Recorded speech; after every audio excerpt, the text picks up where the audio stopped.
Okay, so Andy, take it away. And whatever Well, introduction you'd like to make is fine as well. yeah, well, I want to thank you folks for allowing me to present. I love to share ideas, and at the same time, with your feedback, maybe I'll get this better. I just, would bring to your attention, I have this extra large garbage can for all my bad ideas.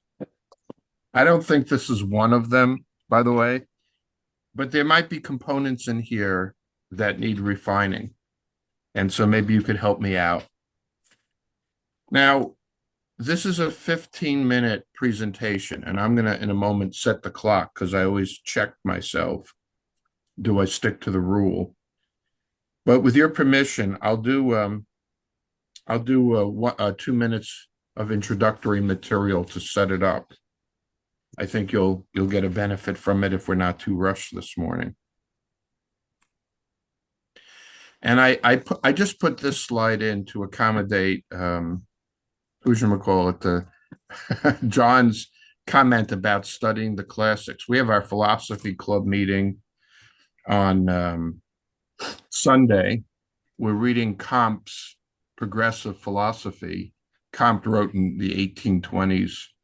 And for those of you who are Tolkien fans, and particularly his original Foundation trilogy, it seems like he was very inspired and lifted key ideas from Comte's work.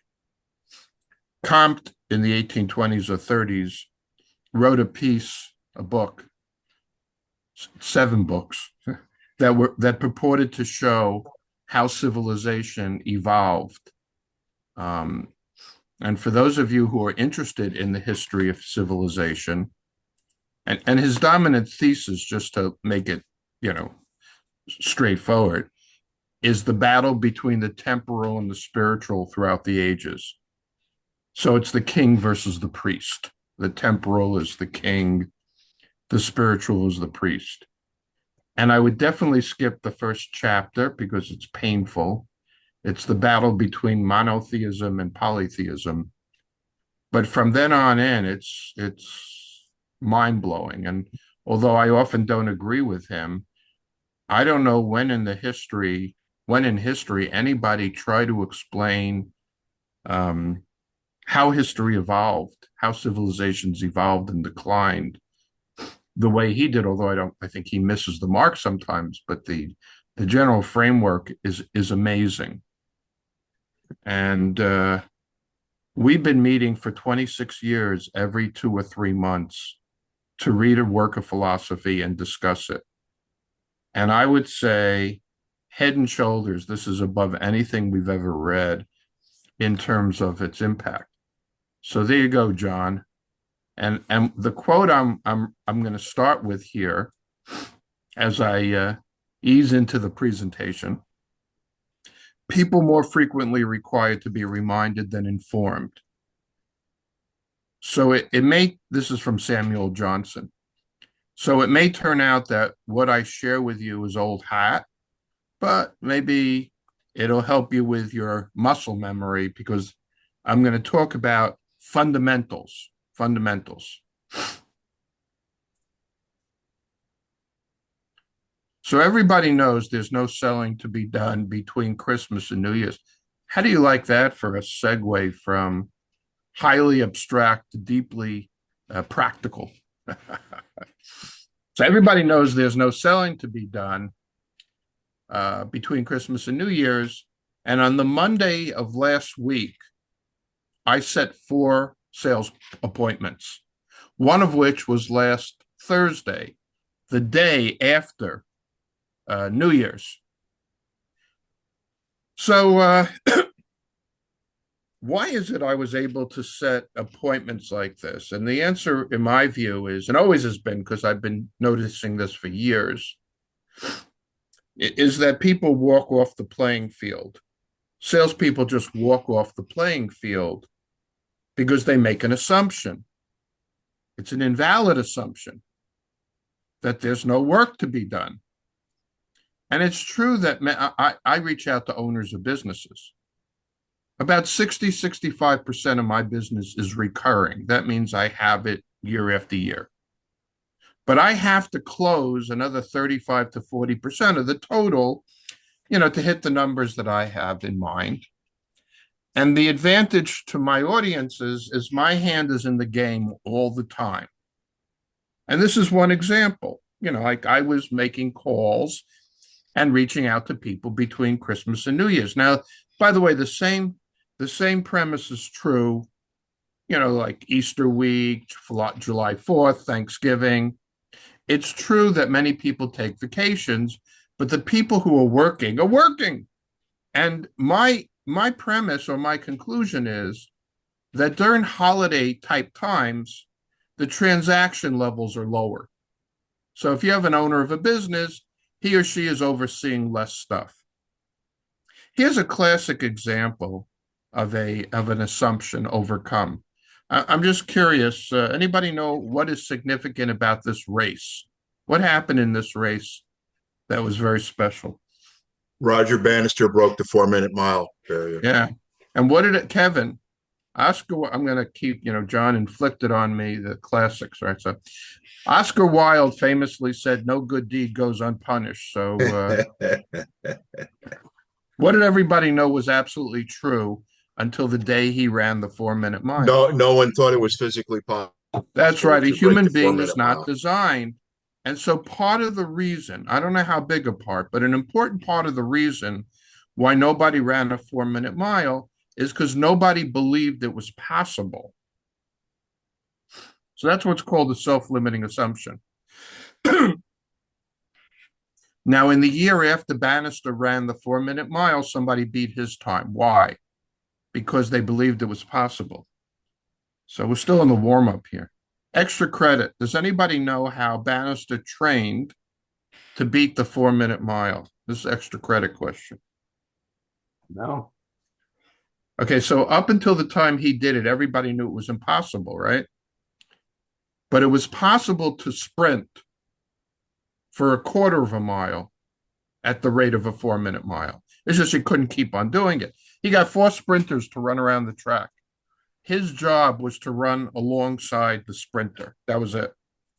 If he could do that, he could run a 4 minute mile, and he did. Okay. So the challenge here for all of us to consider every day of our lives is, are we held back by self-limiting assumptions? And in the presentation, this is the warm-up. In the presentation I'm going to do, I'm going to introduce you to possible self-limiting assumptions. But first, I want to make sure that I've nailed the idea. So I want to give you another example. This playhouse is an outdoor playhouse, and it comfortably holds a 2-year-old. In fact, it holds my 2-year-old granddaughter. Now, one day I was with her 2 older brothers outside, and she invited her older brothers to come into this little playhouse. What do you think? Could the older brothers fit in there? Well, if they didn't try, we wouldn't have found out that they can. But then she said, "Appa, I want you to come in." She calls me Appa. "Do you think I could fit into this playhouse?" Pretty crazy, right? Well, if I didn't try it, I wouldn't have found out that I can't fit into the playhouse. That would be a self-limiting assumption. I might point out, though, that they got out 5 minutes later, and then it took me another 10 minutes to get out of there. They needed a crowbar to pry me out. Now, from a presentation point of view, I was going for a good feeling here, a smile. And this is probably what I just did is the most important part of the presentation in terms of connecting with the audience.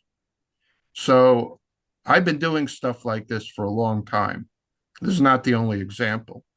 I strongly recommend that we find, like examples like this that are true and relevant. Because, in my case, I'm a grandfather. I have 4 grandchildren, but I'm also humble and I do crazy things. Those pictures, they conveyed a lot of information about me.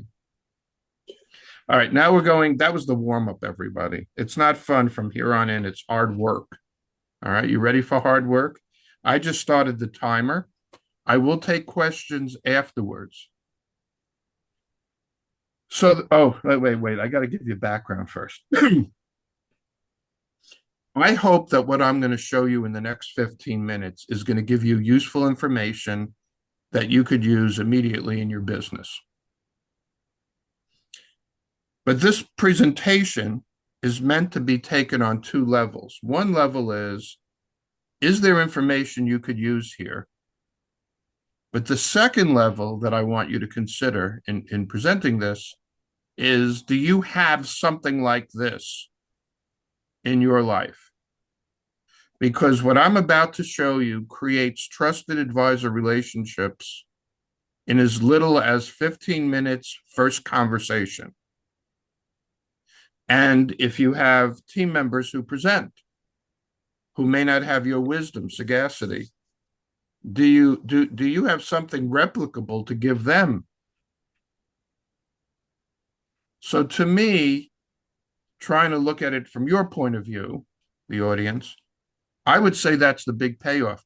I would say I've done 35 of these in the last 2.5 months with owners, and it has revolutionized my business. Because if I reach out to somebody, and usually I've been marketing to them for years, if I reach out to somebody, hey, can we catch up? Can we talk? I can't always get an appointment. I get a lot of radio silence. But when I say, I got 15 minutes, it'll change your life, that's a very powerful statement. So if you're getting all the meetings you want to have with the top executives, I'm not sure it'll be as valuable to you. But to me, that's the big takeaway. I've got 2 different clients who want to hire me to create this for them. So now I'm going to run the clock. I've picked a subject that's kind of like a hot subject for many people, which is artificial intelligence. Now, when I do this, I give a little background about myself. So I've been doing this thing for 30 years.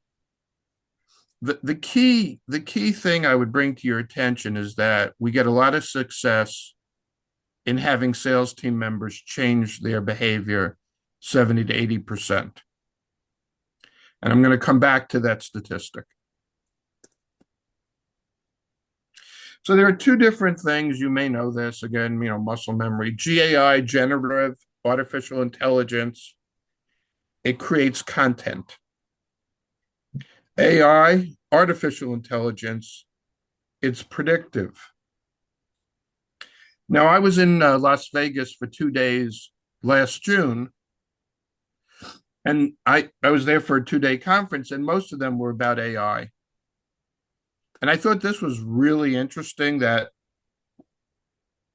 salespeople people who are supposed to be selling, only spend 26% of their time selling.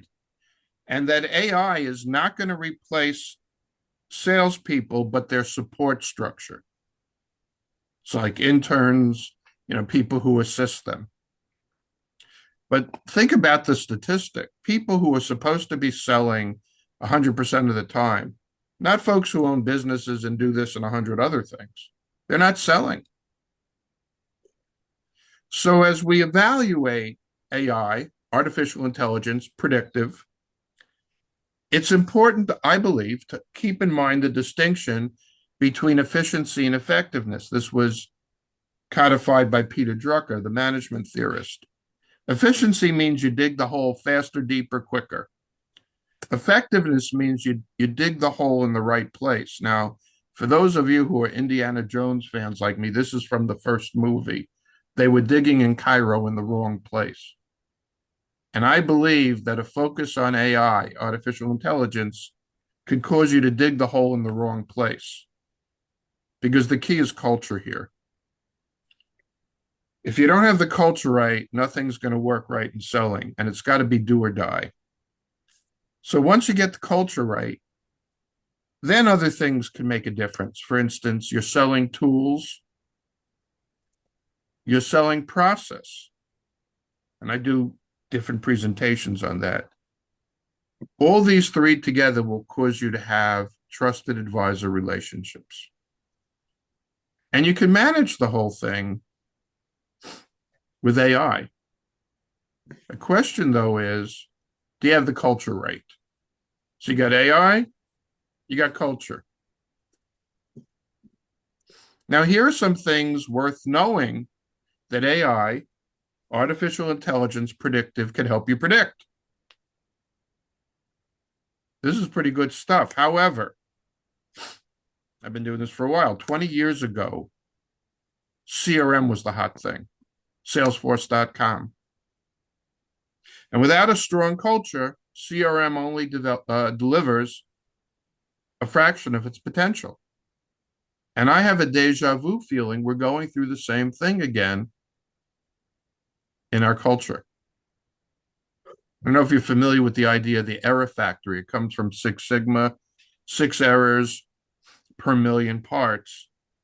The error factory the idea is you turn out good product and bad product. And in my context here, the bad product is a bad sales call.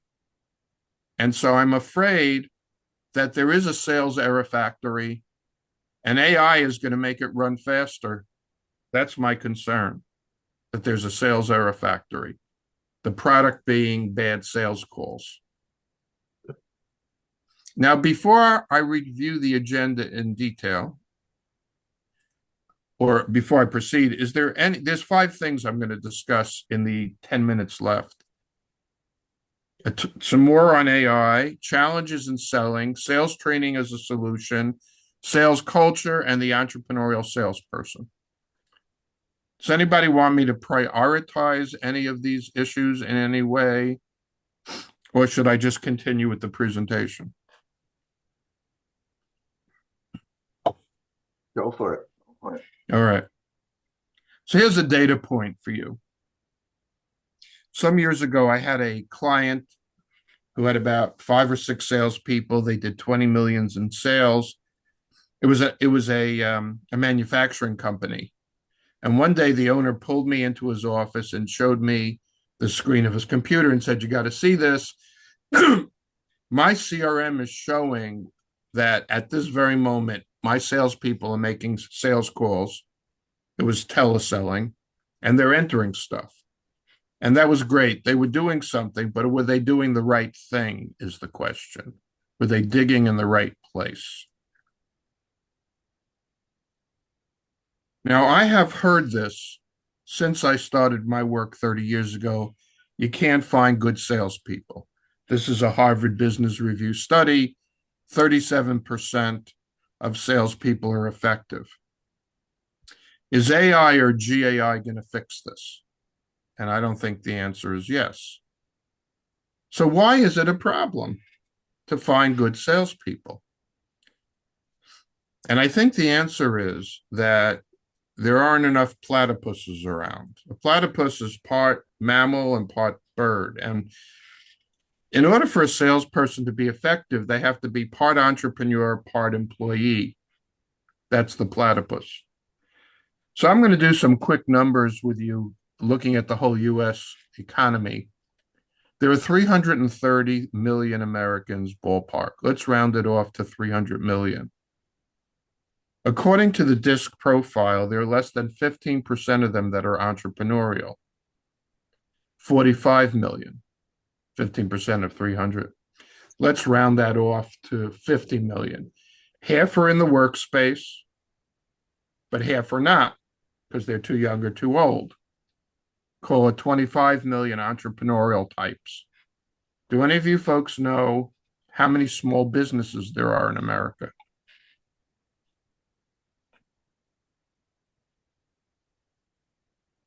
27 million.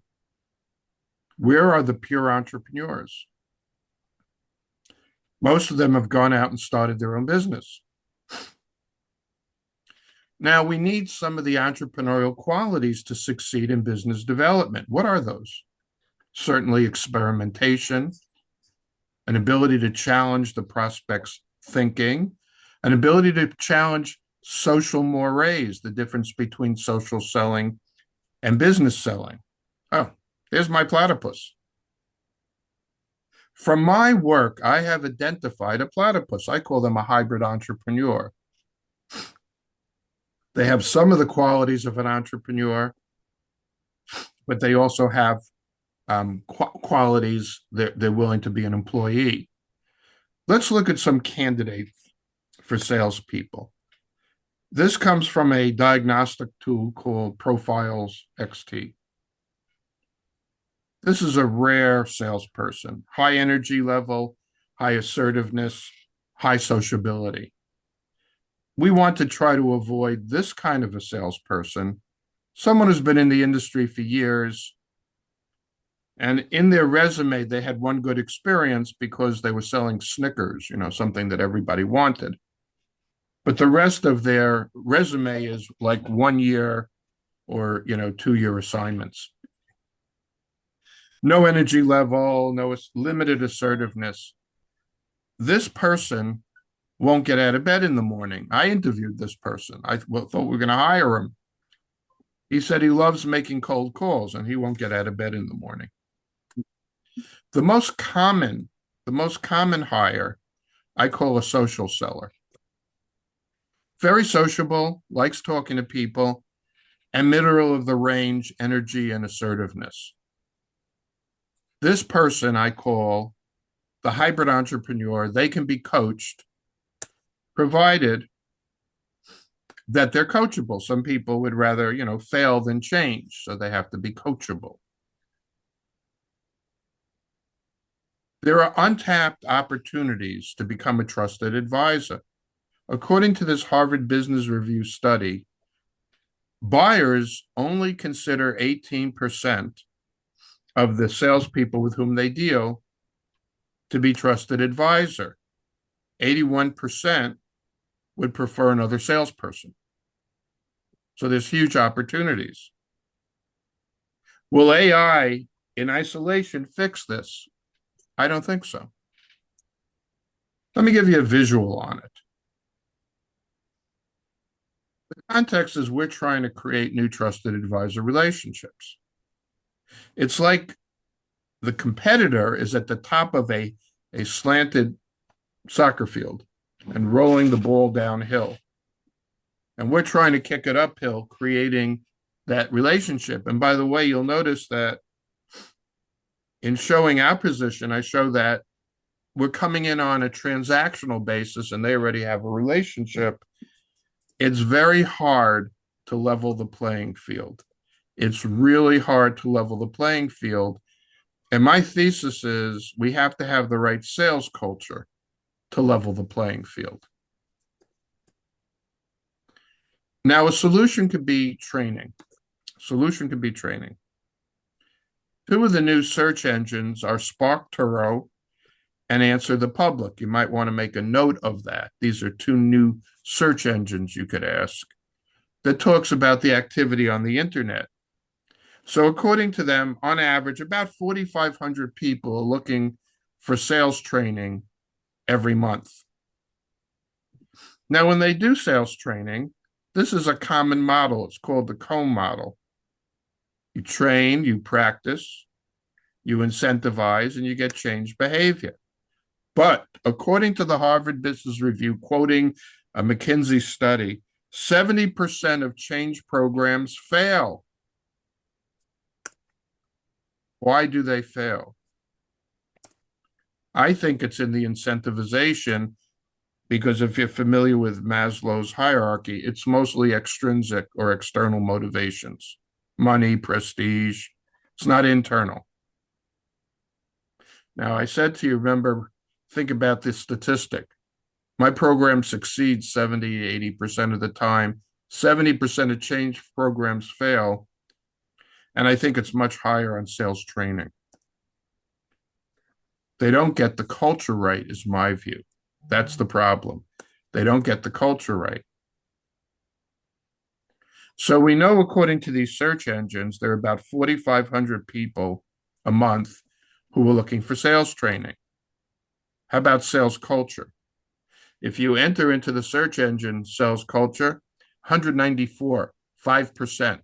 They're digging in the wrong place. If you remember when I showed you that model of efficiency versus effectiveness, I'm offering you my opinion, which is The average Joe or Jane, the average executive, the average business owner is digging in the wrong place. Now, why is culture so important? It's because selling is challenging. It's a harsh environment, rejection, uncertainty, unpredictability, radio silence, adversarial relationships, yuck, conflict laden. I submit we need a sales culture to support a harsh context, and this is the single point that everybody misses. Will AI create a sales culture to support a harsh context? I don't think so. And now, a payoff question for you is, does your culture support it? So culture is key to a strong selling system. We start off with sales culture, then selling tools, then selling process. That's how you get those trusted advisor relationships. And you can manage it with AI. But if the sales culture is not right, the whole thing blows up. This is my view. And that's what's happening in 95% of the cases. What's missing? Self-motivation is what's missing. Self-motivation. So how do we motivate? We need a strong cause. We need self-respect from the strong cause. And then we need respect. So respect and self-respect is the answer to me. Have you designed, and I think this generalizes, by the way, have you designed a culture that generates respect and self-respect? That's what I think that's missing. AI doesn't fix it, and money is only important to make it fair, which means if somebody produces, they should get paid for what they do. So from my perspective, respect and self-respect drive motivation. Trusted advisor relationships are means and ends. What does that mean? It's a means to getting very profitable business if you're a trusted advisor, but it's also an end. It's a psychic reward for a salesperson or for any of us to be able to say, you know what my brand is? It's trusted advisor. How does your culture do that?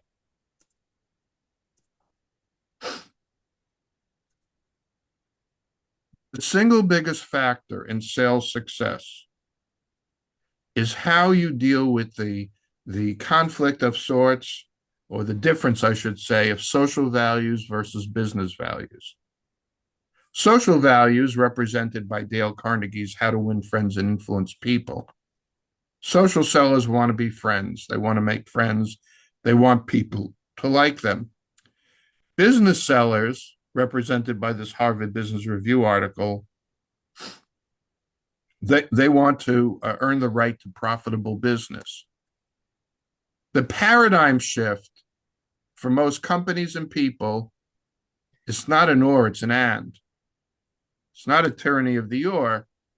In my experience, social selling has become so big and business selling so small, we're forming social relationships, but not business relationships.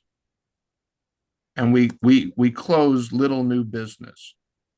And that's why one of my monikers is bold vision, bold behavior. All right, so how do you get to self-respect? Because this is key. The prospect, unless we're selling snake oil, the prospect is on a false summit. And they're looking down, and our job in sales is to show them there's a higher summit of well-being over there. Now, that's how we earn the right to talk to the prospect, to their profitable business. But from a cultural point of view, more importantly, it's how we garner self-respect. It's a worthy cause. What is your worthy cause? And it gives us moral certainty because we know we're good and we're trusted advisors. AI, artificial intelligence, does good things. I forgot at the beginning to ask you to put on your AI thing, but you do this with an AI tool, it's just amazing what you get out of it. There is a place for AI. I ran over, I'm sorry, but in review, there is a rollout with AI. It can make you dig the hole faster if you're digging in the right place. Selling is tough. It's a harsh environment. It's our role as leaders to set up the right culture. The right culture is respect and self-respect. The self-respect comes from the worthy cause and the belief in it. The respect from the buyer comes from a very powerful selling system, which I offer, by the way. And this gets you to effective change. Well, we all know that Rome wasn't built in a day. I went over. I apologize. Does anybody have any questions? We're done. Any questions? What are all those salespeople who are only selling 26% of the time? What are they doing with the 74%? Well, I don't know for sure, except anecdotally. But I can tell you it's been true in different companies with whom I've interacted. They're doing other things. I'll give you an example. If it's a manufacturing, it's a manufacturing company, salesperson brings in an order, instead of going to a customer service person, somebody in production comes out and asks the question to the salesperson, right? But there's somebody else who could do it who's paid to do it. They're also called into, non-germane projects. And then there's a little bit too much time spent at the water cooler. I think those are three major reasons. I do see but if I'm sorry, go ahead. my experience from talking to other people is that there's tons and tons of paperwork tracking what's being done that cuts down on the efficiency. That's a good point. What I do with some salespeople,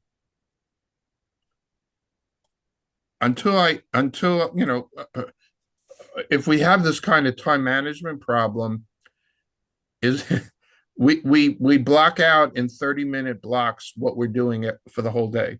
And we know very quickly that that's the case, John, that you just described. We're doing paperwork or we're doing nothing. In fact, the way I do it when I run a program is I say, look, we need more sales calls. You got to get so many a day. No, I'm too busy. Okay.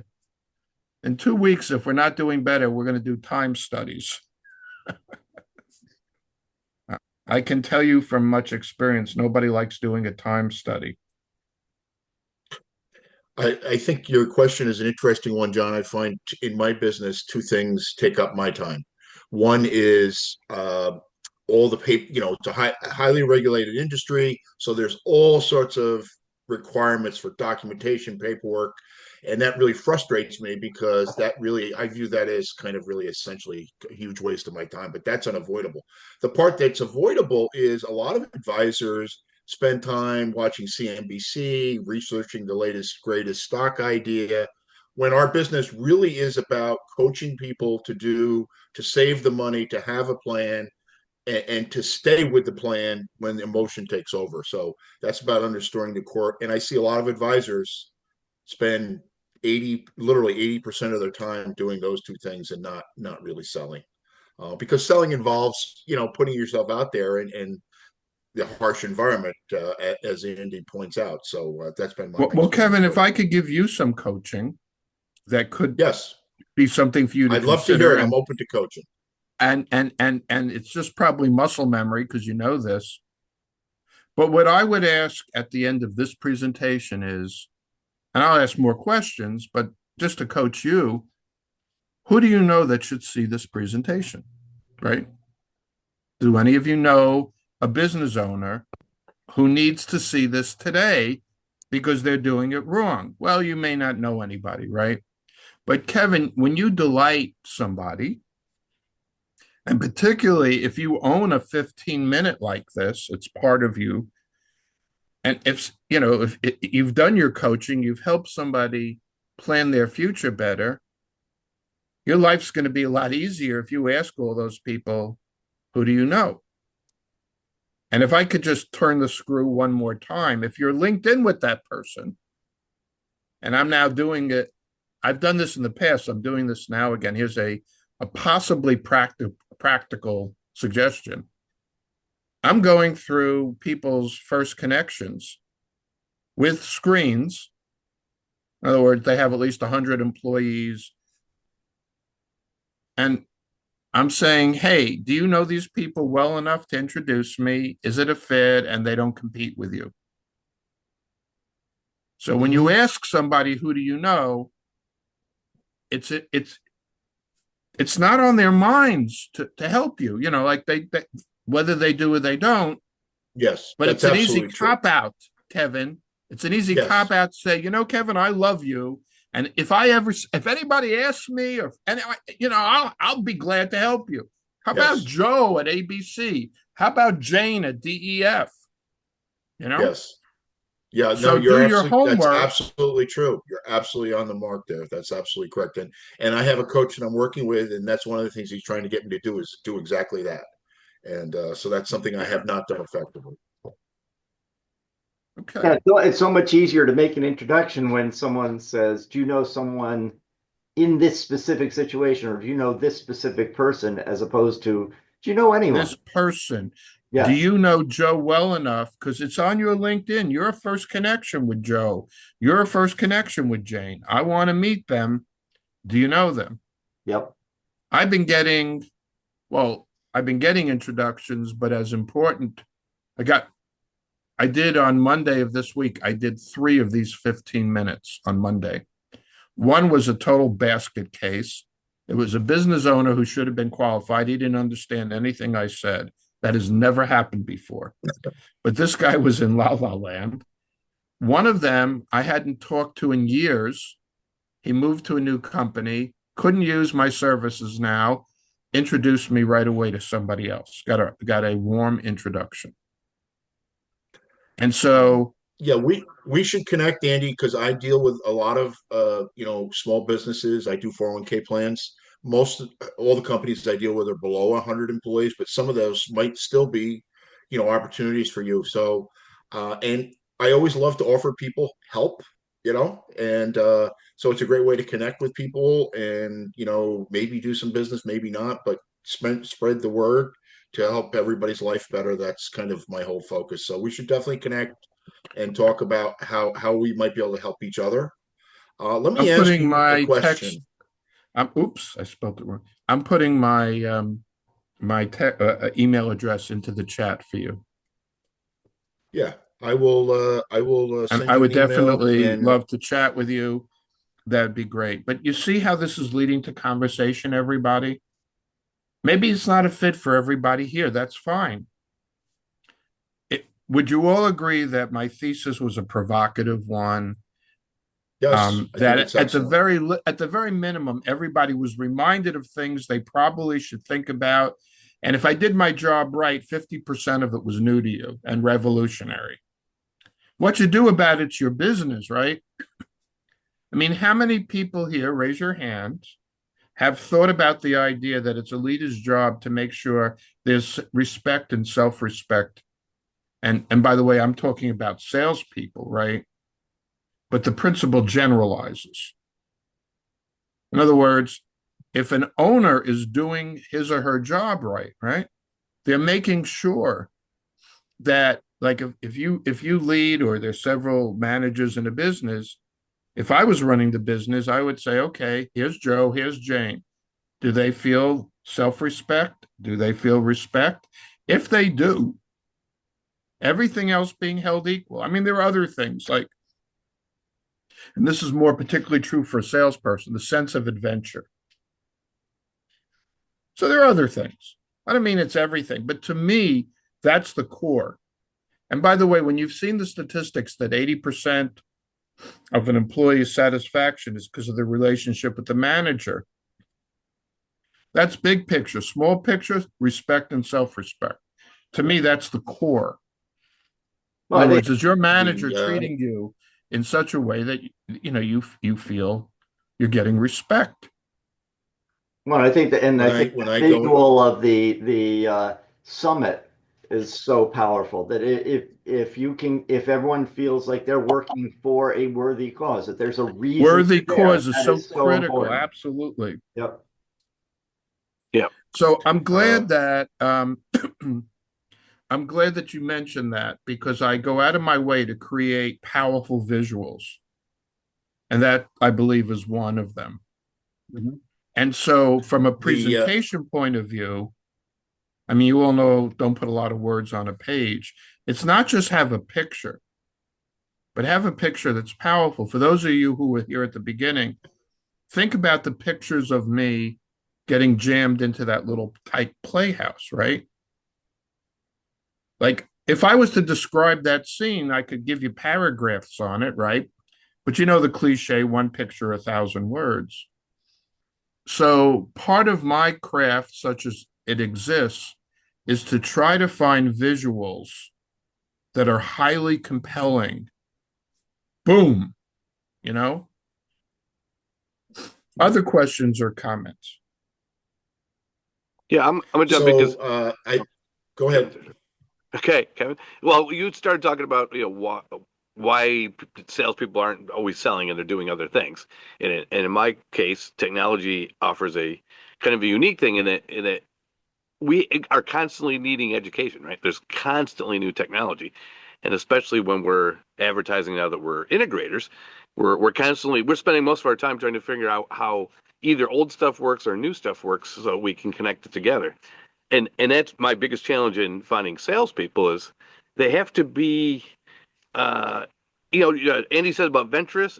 Venturous is not doesn't totally cover it. They also need to be curious. You need somebody who is embracing all this new technology and wants to learn about it because they need to learn about it so they can help explain how 100%. we can work with that new technology and 100%. integrate it into the business. That's part of the entrepreneurial mindset, and I omitted that. So the group benefited, Steve, for your bringing that up because that is definitely true. So, show of hands, who has a 15-minute presentation that will create trusted advisor relationships? You got an assignment now. You You know, got one? Good. I think I do, but it probably needs work. yeah, My exactly. point is, Echo Kevin. you should be able to say, your salespeople should be able to say, give me 15 minutes, your life will be different. That's really powerful. Yeah. That's why, to me, that's the bigger level to this, the bigger level to this. And, I'll put my email in the general chat if anyone wants to follow up. Let's see, how do you do this? Meeting group chat. Yeah, I mean, if anybody wants to follow up, I do a free monthly webinar. This month, it's on the 15th, which means it's next week, and it's on creativity. How to be more creative. I'm going to share some of the techniques I use to create like what you just saw. Okay. And I think creativity is a an essential point. So I as you love could see, I was rushed last time and I jumped off when it was done, but this time I was able to, just field a few questions. Um, Well, we I have appreciate. always sold on a trusted advisor basis, but I've never had a tool like this. Mhm. Because if you call somebody, I just want to make this final point here. If you call somebody and say, hey, let's get together, let's catch up, unless you have a very tight relationship where the other person wants to see you or knows that you always produce good things, it's very general. And the other party would say, well, why do I need to meet with Andy? But if you say, I have a 15-minute presentation that will change your view of the world, that might be a reason to get together. So again, if any of you folks could think of anyone who ought to see this, I would love to be introduced to them. And if anybody wants to talk about it further, that's fine. I think I cut you off, John. I'm sorry. No, thanks for coming back, Andy. We really appreciate it. We'd be in the last 2 minutes since John, you weren't able to. Don't worry, you weren't able to get to the early part, but I did record it, so you'll get a chance to, you can watch that to catch up. But I'll give you a minute to introduce yourself to the group because I think there are a few people here who you haven't met yet. Sure. So I'm John Guarino. I run a design studio called Above in Somerville, New Jersey, where we handle web development, branding, brand identities, merchandise design, and so on. I've been running the company since 2009, so a long time now. I also have a nonprofit that I started back in 2023 that focuses on creating outdoor classrooms at schools to help empower students and teachers to get outside more and do more of a hands-on learning experience. So that's kind of the gist. And Me? it's too bad Megan had to run to a 9 o'clock because she might be a good person to talk to about the nonprofit because she is working with half the school districts in New Jersey, Cool. and in her practice. So there might be some synergies there. So I can make an introduction. Sure, thank you. So okay, so we're right just about at time. The next meeting of the group would be on, as usual, the second Thursday of February. So that would be the 12th. And I will send out a link to the recording for anyone who wants to revisit Andy's visuals or the presentation. Love the photo with the grandkids. As you know, I've been using my photos of Micah in my newsletters and things, and get a lot of feedback on that. So that one really struck me. Yeah, John, could you also add the a copy of the chat? Yeah. Because I'm on my cell phone, and I know I'm the technology guy, but I actually don't know how to save the chat on my cell. Okay. Mm-hmm. I went to that screen, but I didn't want to like lose our connection here. So it's like, yeah, there's no obvious save button like there is on the PC Yeah, I version. think you might just need to screenshot it if that's, I don't know if there is one on Yeah, but mobile. you get the whole chat on one screen, right? So, Yeah. and there's got to be a way. That'll be a new goal for me to figure out how do you save a chat on the cell. But yeah, if you That's could it. just send, Like you great. say, you're always trying to learn technologies. Yeah, I know. I literally spend almost half my time just learning new technology or learning old technology sometimes. Right. Yeah. Great. Yeah, because comes in, I want to integrate. I'm going to integrate this brand new thing that just came out with this thing I've had for 20 years. That's typically why I get called in. Yeah. All right. Well, thanks everyone. Thanks Andy for coming again, and talk to you all next month. John, could you hang on for one moment Sure. before you run, unless Will you have do. another appointment? Have a good one, everyone. All All right. right. Take care. So thanks again for inviting me. I take it you feel it went okay? Yeah. Yeah. I think for me the most powerful. Well, the part in the beginning with you and the crammed into the 2-year-old. That was great. The level playing field image I love, and even though I've seen it before, the summit one was a great reminder. I mean, I don't. As I think about it, I guess I do have a. I mean, what my needs assessment, my Kickstart Your Career Search really is my 15-minute presentation, although it's really a half an hour meeting with someone. But it's kind of a When longer. you condense it would be a question. Mhm. Because if you are not getting all the meetings that you want, Mhm. limiting it to 15 minutes could make the difference. I have a meeting, for instance, with a partner in a private equity firm next week. I've been fighting to get it. He canceled. We'll see if he comes. My guess is part of the attractions. All right, I got 15 minutes. Yeah. So it's just, it's something to think about. But it's also the sort of thing you want. Like I just asked the question, who do you know? Mhm. If I was targeting you, I'd look it up. But, just who do you know? Do you know a business owner who really needs to see this? Mhm. And so it also helps you with your networking. Right. Looking at my presentation as a presentation to your group, what should I have done differently, if anything? How did I fail your group?